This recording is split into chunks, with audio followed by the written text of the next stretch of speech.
I get this question all the time. Devin, should you pick a niche where viewers need help choosing, fixing, or avoiding mistakes most often? Short answer, yes, but don't choose the niche first. Choose the demand mode inside the niche. Here's the simple test. Every niche usually has 3 lanes. Choosing content, people are comparing options before they act. Fixing content, something already went wrong and they need a solution. Mistakes content. They want to avoid wasting time, money, or effort. Now score each lane with 3 questions. 1. Can you come up with 10 specific video titles fast? 2. Is the viewer pain or decision urgent?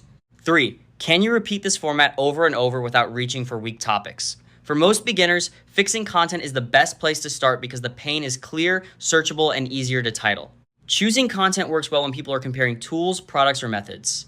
Mistakes content works best when the cost of getting it wrong is high. My decision rule is simple. If one lane gives you 7 to 10 strong titles in 10 minutes, start there. Don't build the whole channel around the niche in theory. Build it around the clearest demand pattern. If you're organizing this in Satura, make 3 content buckets and track which lane keeps producing the strongest titles fastest. That's usually the niche test that actually matters.